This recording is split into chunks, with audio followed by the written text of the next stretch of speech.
Hi, welcome. We are thrilled to have you here.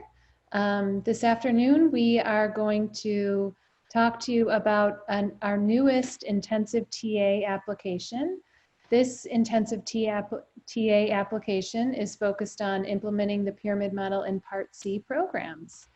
And it is our newest intensive TA application offered by NCPMI. And my name is Erin Barton, and I am here. I am faculty on NCPMI, and I will be working with the state that we work with for intensive TA, and I am here with Lisa Fox. Lisa, do you want to introduce yourself? Sure. Hi, everybody. I'm Lisa Fox. I'm the principal investigator for NCPMI. I'm also privileged to work with Erin and Ashley. We're part of the EI implementation team. And we're really glad to have you join us. You probably should feel free to unmute at any point that you want to ask a question or, whoops, see, I did it. I raised my hand. Sorry. Okay. Not touching anything. Go, Erin. Sorry. This is where we were going, Lisa, so that's fine. Thank you for mentioning Ashley. Ashley Nemec also works with Lisa and I in the Part C work, and she will be working with the state as well. As Lisa said, please feel free to ask questions at any point as we work through the agenda. So the agenda for this afternoon is, first we're going to talk a little bit about the approach, and then we're going to talk about what's involved in the intensive TA. We're going to talk a little bit about the application requirements from each state that applies for this intensive TA. Then we're going to walk through the frequently asked questions and go over the process for selection and notification. As we've said a couple times, please feel free to unmute yourself and ask questions at any point. We really want this to answer any questions you have about this intensive TA, and we are excited to get it up and running. Okay, so the goal for this TA opportunity is to build your capacity, to build the state's capacity to plan, implement, and sustain a state leadership team that then will develop a professional development system to ensure capacity building for local programs, local early intervention programs, and early intervention professionals to use the pyramid model in their work with families within Part C. So it's really about supporting families and supporting their child's social emotional competence. So this is a lot of words really to say that this intensive TA is intended to support states to support local programs in supporting their early interventionists in implementing the pyramid model with the families within Part C systems that they work with. That's the goal of our TA, this intensive TA. The outcomes are to enhance state capacity to implement and sustain the pyramid model through the work of a collaborative cross-sector or lead agency state leadership team. So we're going to work with you to help you identify who should be on the state leadership team and what the work of the state leadership team should be. We also are going to help you establish a professional development network of people, professionals, who will provide training and coaching to local pyramid model implementation sites. We also are well aware that Part C is implemented in 50 different ways in the 50 different states and territories. And so local implementation sites will look different in your state than they do in other states. And so we will work with you to identify who those people are who will be providing that coaching to programs or agencies, and how to kind of conceptualize what local implementation sites are. We call those people program coaches because they coach at the program level. And that's an important distinction because we have multiple other types of coaches that we will work with you to identify what that means for your state and who those potentially should be. We're also going to work with you to help you establish a cohort of local implementation programs. So those are local Part C programs, agencies. They might be state agencies, they might be community providers, districts, or whatever the kind of organizational unit is within your state. And if there isn't one, we'll help you figure out what that should look like, and who those program coaches should work with to make sure that there is an effective PD system in place to support and to coach the practitioners who are working directly with families. As is a big part of everything we do with NCPMI, we're going to work with you to develop an evaluation system that includes regular data collection with focus on fidelity of implementation, as well as child and family outcomes. And then, as also is a big part of everything we do within NCPMI, we're going to work with you closely to help you develop a plan for sustainability and scale up, so that you can scale this up within your state, so that you can move beyond. You're going to work with some local programs at first and then move beyond the local programs, and also sustain it over time so that you can keep doing it once we are no longer working with you. Okay, so next I'm going to talk about the what. So what is it that we're doing within, and what is the pyramid model in Part C? So the pyramid model, as I'm sure many of you know, and I see the people who are on the call, and I know that you know this, the pyramid model provides a framework for the supports and interventions needed by all families. And that's the way we conceptualize it within Part C. So the pyramid model is really the framework that supports interventions and practices needed by all families to support their child's, their infant and toddler's healthy social emotional development. So it's really about building capacity to support their child's social emotional development. As you also know, the pyramid model provides a tiered approach of evidence-based practices for supporting the social, emotional, behavior outcomes for all infants and toddlers. We talk a lot about the pyramid in Part C. We talk about the pyramid model as supporting all families, and at universal promotion, at the universal tier, it's really about supporting that nurturing, responsive relationship between the caregiver, the family, and their infant and toddler. And it's also about supporting, maintaining, and developing a supportive relationship between the early intervention provider and the family themselves. So we talk a lot about relationships at the universal level, and really also, just like when we work in classrooms, really thinking about a supportive environment. At the secondary level, we talk about more targeted supports. So we talk about supports that will help families maybe work on specific social emotional goals with their infant and toddler. And then at the tertiary level or intensive level, we talk about supports for families who have children with or toddlers with more severe, persistent, challenging behavior. And what's really important that I should mention too is that at each level we emphasize prevention of maybe those more severe and persistent challenging behaviors. We developed 5 principles that really guide our work when we're using the pyramid model in Part C.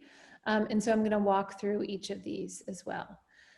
The first one is really to support and provide the EI practitioners with the tools and the practices that they need to build those collaborative, nurturing, and responsive relationships with families that they work with within Part C.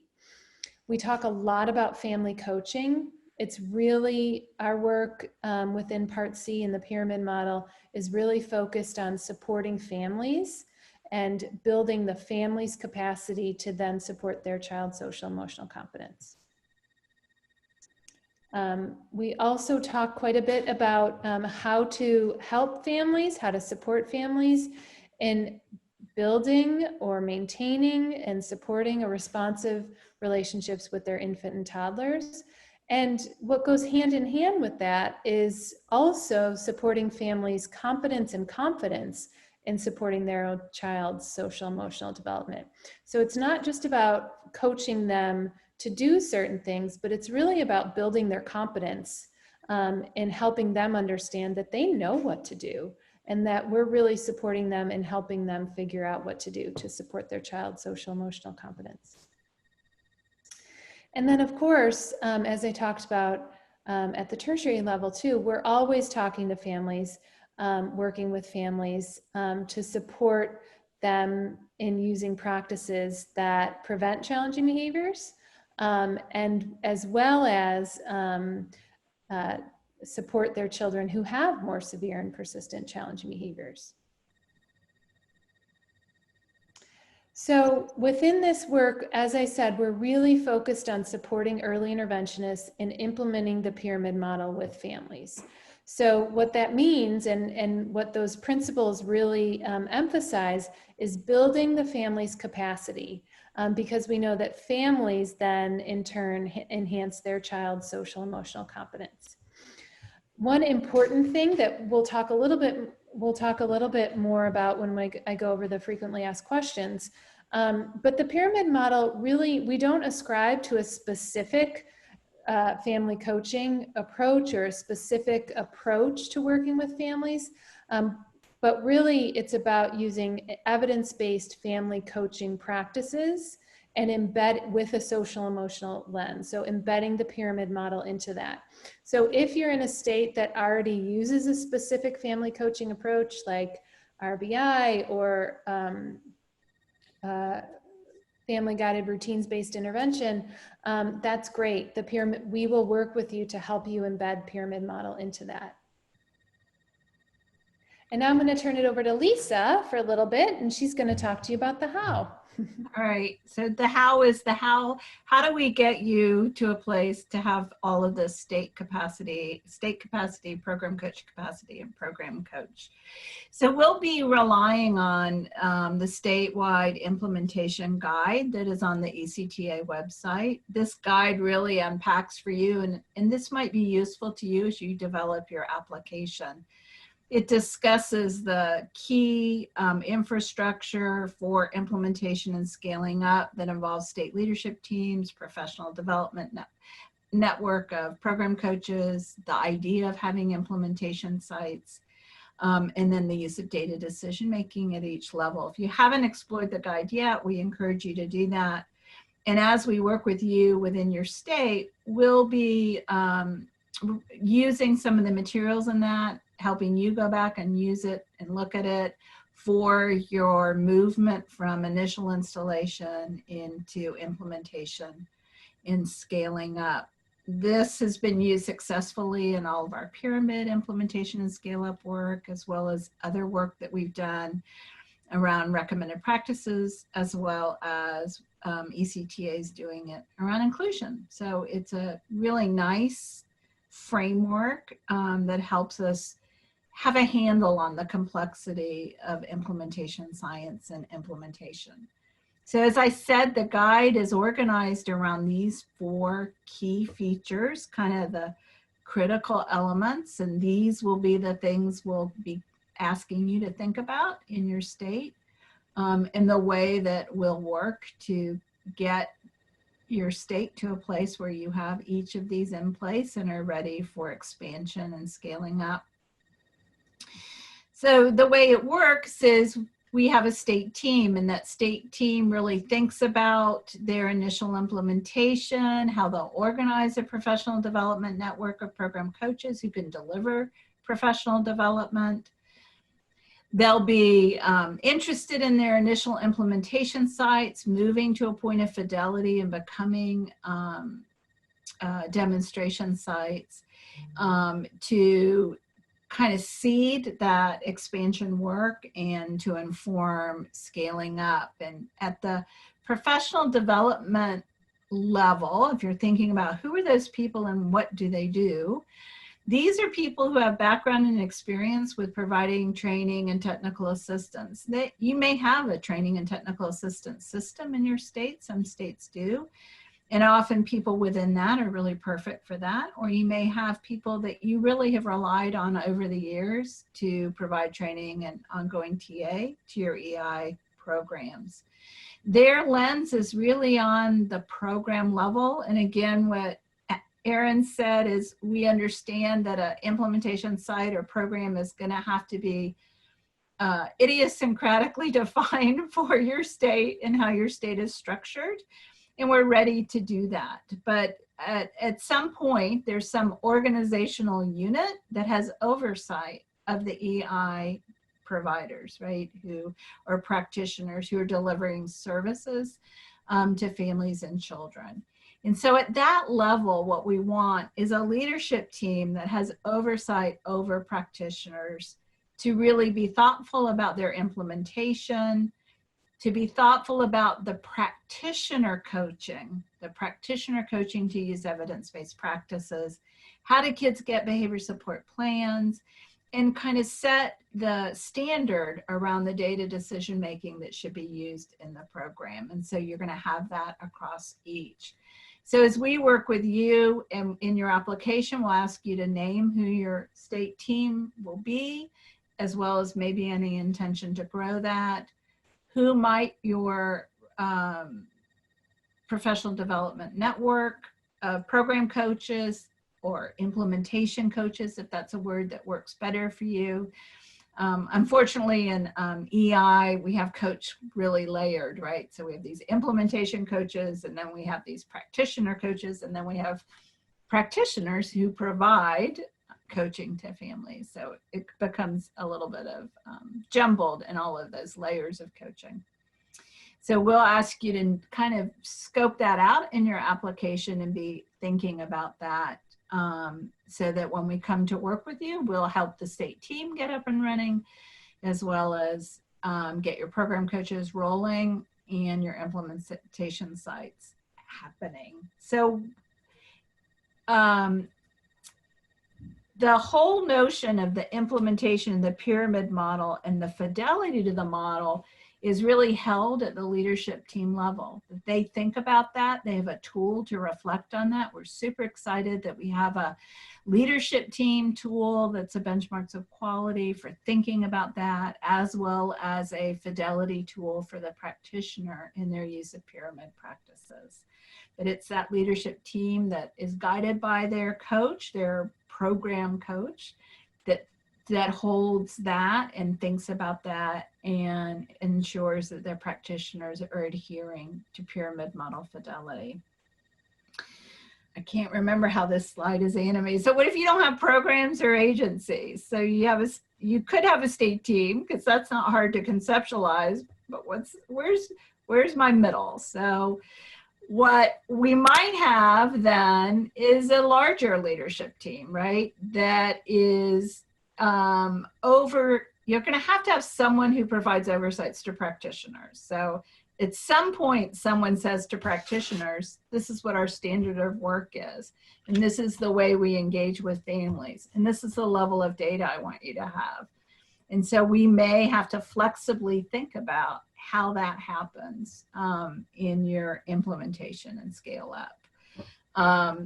You'll also have to have these training and technical assistance professionals, because we need someone to bring this model and sustain it. So it's our ambition, as Erin said, to build capacity in the state. It's not our ambition to come and train, get everyone up to speed and leave, and then have to contract with someone to come back and train you again as you grow your program. So we want to establish training and technical assistance professionals who can help make all of this happen, and we'll do that with you.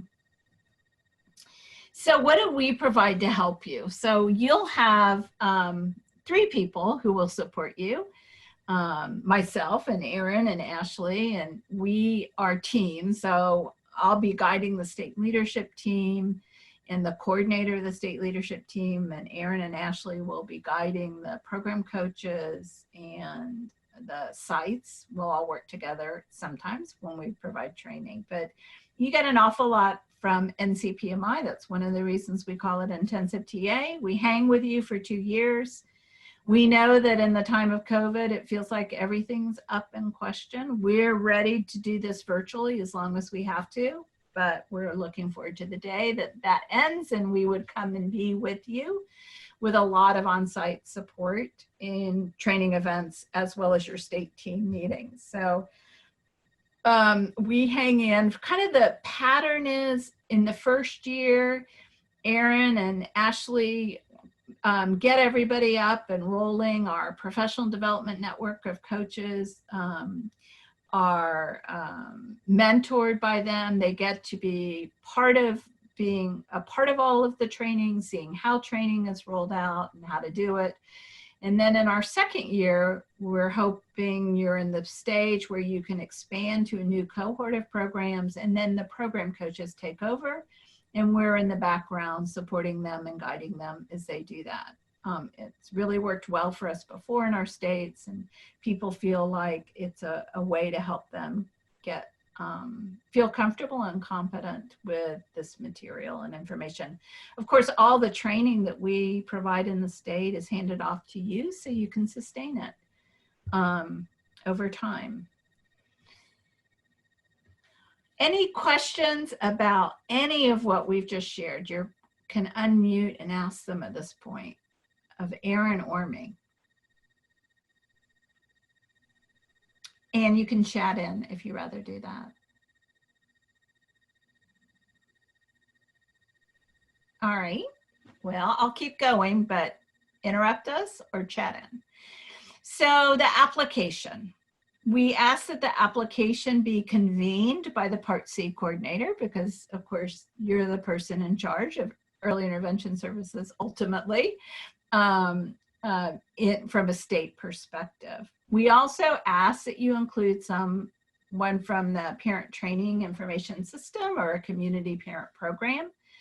Family partnerships is really important at every level. We'll also be asking programs to think about their family partnership in their leadership teaming as well. We have in the application the ability to allocate $20,000 per year to support your implementation activities. Some folks have said, ooh, it's the end of the budget year. I don't have that right now. So the idea is that you can get it, that you can have it, that where you're not going to say, give us cash. That's not what we're aiming for. But what we want is that our activities aren't inhibited by your lack of resources. So you need to be able to access resources. We don't want to pour all of NCPMI resources into a state that then later is unable to host a training because they don't have the resources to do that, or is unable to come to NTI, which one day we'll all be together at NTI. And we'll want our states to be there because it's a really important time for us to work with you as well as share your experiences with others. We also ask that you commit 1 FTE. This is a big deal. It's a big lift. It's really complex. It takes a lot of attention and time. We're not saying run out and hire somebody, although I guess that's a possibility, although we all know EI systems usually don't have those kinds of resources. But that you allocate people's time. And so you're going to want the state coordinator who's guiding the state team is going to need planning time, reflection time, be able to process data at the state level for folks to look at it. Your person who coordinates the program coaches is going to need to have time to plan that, time to engage with them, help them problem solve, supervise activities, whether or not they're their line supervisor, but supervise the effort within the initiative. You could divide that 1.0 across 3 people if you had to, as long as you can sort out who's doing what, and we'll help you figure that out. But we want you to go in kind of eyes wide open about the FTE that is required to do something this big to make it happen. When you complete your application, I'll tell you one of the things we look for is that you're really committed to doing this for the long haul. and that your commitment to implementation is really apparent. We have put this out with the idea that in two different ways people may come to this application. You might be doing classroom-based or preschool only pyramid work, and you want to really expand and have your Part C partners, hopefully who are on your cross-sector state team already, begin to implement. So if you're already a state pyramid model and you already have a team, that'll be easier for me because you know what to do. And what we'll be doing is thinking about how to bring in the Part C work, and we'll be rolling out all of this training. If you're already a pyramid model state, you probably know how all this goes down. But there are also some states where there's no real state team for EI or for pre-K. And so it might be that states want to start with their EI work. So our goal ultimately in the pyramid model, because we have pyramid model birth to 5, pyramid model for infant toddler classrooms, preschool classrooms, as well as EI services. Our vision would be one day each state would have a seamless system and all kids birth to 5 would have access to pyramid model practices. So that's something to think about in your application. Any questions about that application part? We've tried to structure the application so there's an online piece that you type in, and then at the bottom there's some upload links. And so just bundle things. I would probably bundle all your letters together in a PDF and upload it. You're going to write a narrative in a Word document to meet the requirements we're asking for in Table 1. And so that's where I can't remember our page limit. Was it 15? Something like that. There's a page limit. But the idea there is that you give us the information, you address each of those things in Table 1, help us learn about your state. You do have the opportunity, though, to upload any other documents that help us really understand your context. So let's say you're a state that's already been doing pyramid model, perhaps in childcare and preschool, but not yet in EI. You may want to share your state report with us, or minutes from your leadership team or something like that, so we could really understand your state and the context.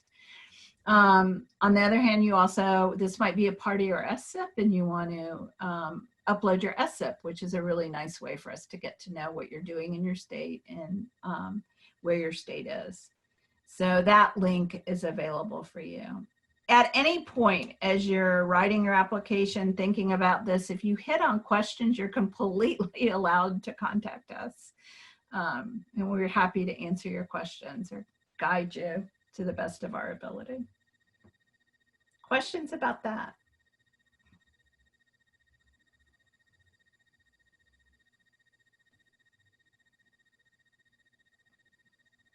All right.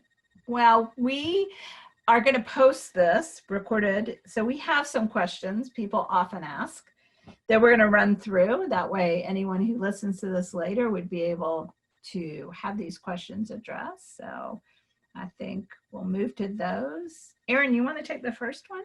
I sure will. So I kind of talked a little bit about this when I talked about the conceptual framework for this. And really, we want to emphasize that whatever, if you are using a home visiting model or a family coaching model already, and it's, you know, you have a PD system in place for how people are trained on it, or you had just trained everybody on it and it's what you're using, that is great. That's totally fine. In some ways, that's even better. You don't have to have one, but in some ways that is really great, because it means that we kind of have a place to start with. And then what we'll do is we'll just help you, support you in training practitioners to put a social emotional lens on that. As long as it's an evidence-based home visiting family coaching model, then that is wonderful. And it doesn't matter which type it is. That's great. If you're not using one, that's also fine. We will work with you and talk, support you in training and coaching your practitioners in using family coaching. And so that's also fine. So, sorry, you want me to do the next one too? Sure. Okay. So the next one is, what is practice-based coaching, and does it replace the coaching we have already trained our practitioner to do? So, so practice-based coaching is a coaching framework that I'm probably not going to go into much detail about what that is. However, practice-based coaching is really a coaching framework that we use in NCPMI and in pyramid model implementation, very much focused on practitioner coaching. So how to coach practitioners. So we use within this intensive TA, we use practice-based coaching, and we will train the practitioner coaches and the program coaches in how to use practice-based coaching with the early interventionists. So practice-based coaching is that coach to practitioner support. It does replace the coaching you've already trained your practitioner to do, but we are going to train early interventionists to use family coaching, a family coaching approach with families. So it's not what we do with families. It's what we do with early interventionists to support their work with families. And we, as Lisa said, we have a training set up to deliver online already, and we will support you in training your coaches to implement practice-based coaching with practitioners. And I'll take the next one too, and then I'll turn it back to Lisa. So the next one is, we're working with, a certain group to implement and scale up a family coaching model. Can we do this too? So what we would do is, we would just want to make sure that the family coaching model is something that could potentially align with the pyramid model. In other words, it's a family coaching model that is evidence-based. And then absolutely, that in some ways would be a strength. Not that you have to have this in place, but if you already have a system whereby you are training early interventionists to do family coaching, then we will build off that system, use that as a strength, and then support those practitioners in using a social emotional lens. Right. All right, our state wants to do a birth to 5 implementation in all settings and IDA services. Can you help us with that? So we want you to get there. For sure, that's our vision. But the reality is, when you start something that is as complex as pyramid model, with all of these layers that we've just talked about, we need to focus. And so we are focusing with you on the early intervention services, and maybe your state that's already doing preschool services, so that'll be great. If you're starting with early intervention services, and then you're hopeful to also move into infant toddler classroom supports or birth to 5 classroom, once you've done kind of this unpacking these pieces and establishing them and understanding the implementation approach, it will be easier to grow into others. Sorry. It'll be easier to kind of move into those other arenas and grow into it. What I do want to share with you is, I think where PMI is, and is super exciting, and that we have all of those materials and training pieces built out for you, so that the vision of a birth to 5 can happen. But we're going to ask you to be thoughtful, systematic, and move slow, so that you get this established with integrity before you begin an expansion effort. We're very deep into implementation of our OSEP program improvement strategies. Will this TA fit with our state goals and activities? And I think that's a question you have to ask yourself as a state. If you're working hard to improve social emotional outcomes, I think pyramid model is a good approach to be thinking about. One of the few approaches that really thinks about the growth of practitioners' use of evidence-based practices. So we do have a measure that we can use in that. We have a coaching model that we have confidence in that help practitioners grow in their use of practices.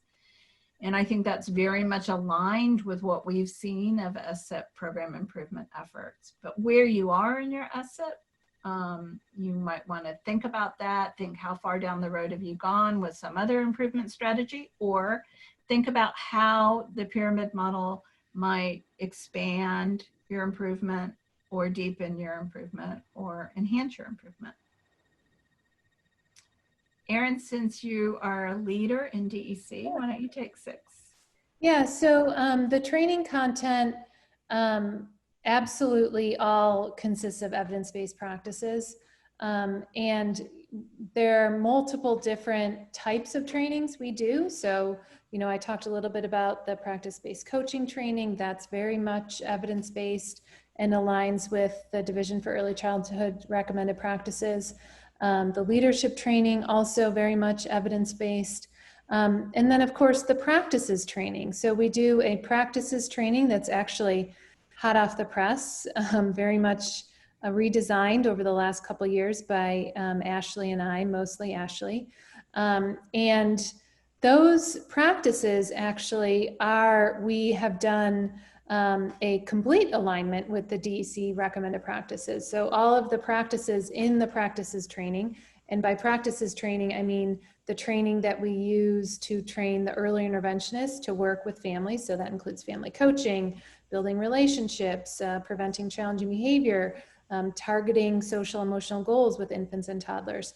All of that is explicitly aligned with the Division for Early Childhood recommended practices because we have done that work.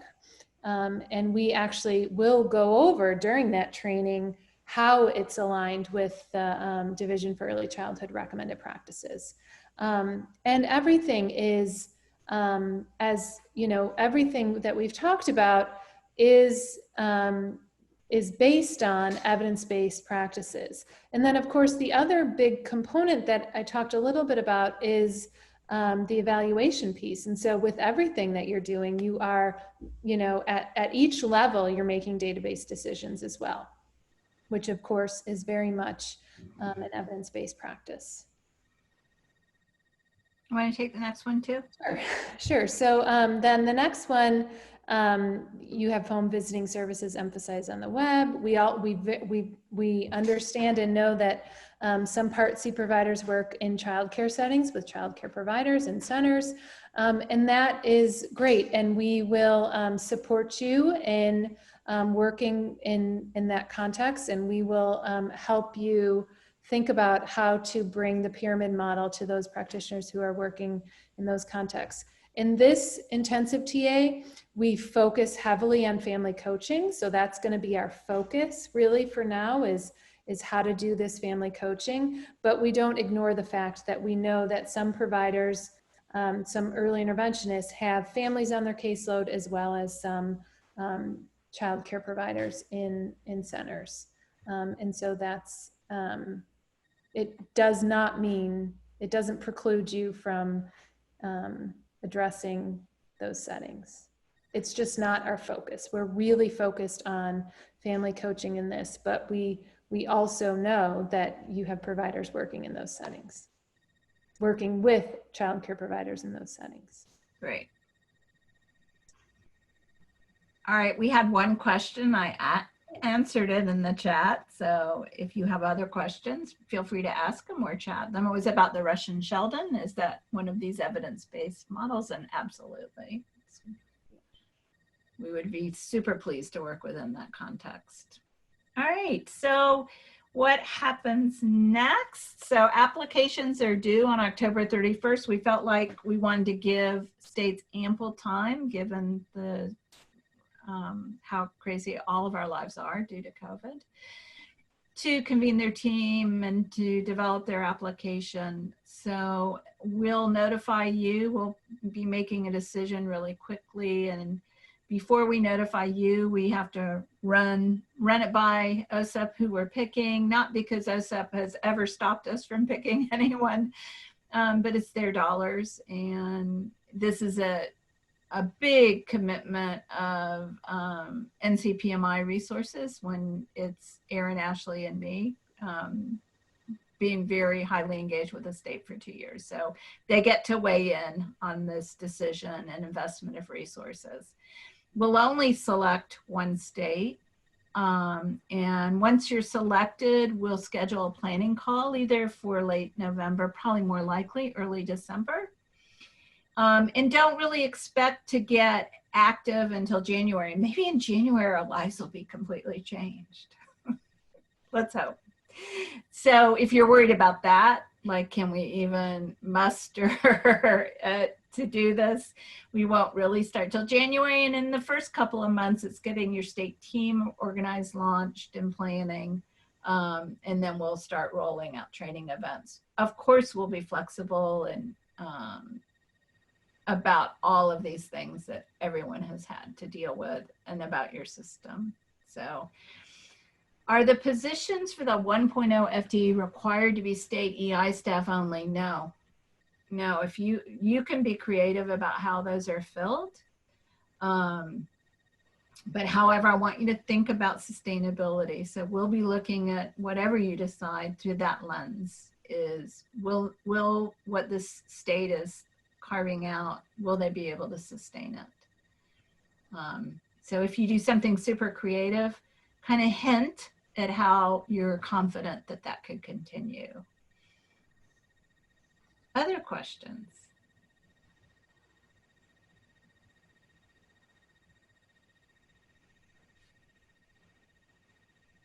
We hope you apply.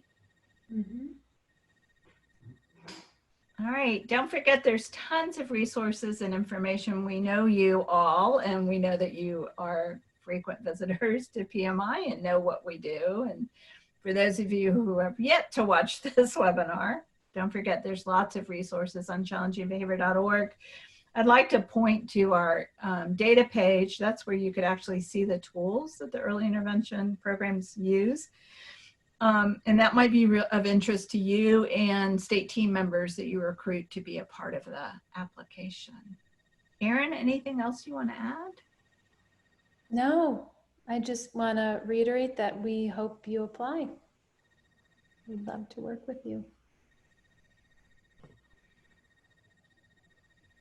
Well, if there aren't any other questions, I guess we'll say goodbye and happy Friday, and we'll look forward to perhaps getting your application.